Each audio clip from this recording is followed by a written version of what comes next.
അങ്ങനെ സുന്ദരിയാണോ ഞാൻ? സുന്ദരിയാണോ മെസ്സേജ് ഒക്കെ? ഞാൻ മുനിയൊന്നുമല്ല. അല്ല, മുനിമാർക്കും പറ്റും. മേനെ ഉത്സാഹിച്ച് മേനിയൊന്ന് കുലിക്കിയപ്പോ വിശ്വാമത്തിന്റെ തപസ് പൊളിഞ്ഞില്ലടി. പുരുഷന്മാരൊക്കെ അല്പം വീക്കായിരിക്കും, അവസരം കിട്ടിയ അവര് കാക്കും. ഇവള് ആളൊരു വങ്കത്തിയാണ്. ഈ മാങ്കൂട്ടമല്ല, ഒരുപാട് കൂട്ടങ്ങൾ വീണു പോകും. അമ്മാതിരി കുഴയിലാണ് ഇവള് കുഴയണത്. എനിക്ക് വ്യക്തിപരമായിട്ടൊരു രാഷ്ട്രീയമുണ്ട്.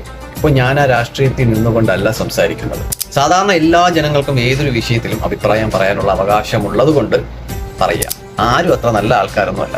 എല്ലാ പാർട്ടിയിലുള്ളവരും, പ്രത്യേകിച്ച് പെൺ വിഷയത്തിൽ പാർട്ടിയിലെ മുതിർന്ന നേതാക്കന്മാരൊഴികെ ബാക്കി എല്ലാവർക്കും ഇന്നത്തെ രാഷ്ട്രീയത്തിൽ ചെറിയ ചുറ്റിക്കളികളുണ്ട്. ഇവളെ പോലുള്ളവരെ ഒരു പാർട്ടിക്കാരും പൊക്കി വിടുന്നതല്ല. എല്ലാ വ്യക്തികൾ തമ്മിലുള്ള ഒരു പേഴ്സണൽ ആയിട്ട് നടക്കുന്ന കാര്യങ്ങൾ മാത്രമാണിത്. ഇന്ന് ഈ വിഷയത്തിനെതിരെ പ്രതിഷേധിക്കുന്ന പലരും, പല പാർട്ടിയിലുള്ളവരും, അവരെല്ലാം മുഖം മൂടി അഴിഞ്ഞ് വീഴണമെങ്കിൽ ഇതുപോലെ ഒരെണ്ണം പുറത്തു വരണം. പിന്നെ ഇവളെയും ലക്ഷ്യം എന്ന് പറയുന്നത് ഒന്ന് വൈറലാകുക. ഒരു യുവ നേതാവുമായിട്ടുള്ള ഒരു അന്തർധാര കഥ എടുത്തിട്ട് കഴിഞ്ഞാൽ കയറി പോകുന്നുള്ള കാര്യം ആ കുട്ടിക്ക് നന്നായിട്ട് അറിയാം. ആ ഒരു സന്തോഷത്തിലാണ് ആ കുട്ടി. വനിതാ ആരാധികമാരൊക്കെ നിരാശരായിട്ടുണ്ടാവും.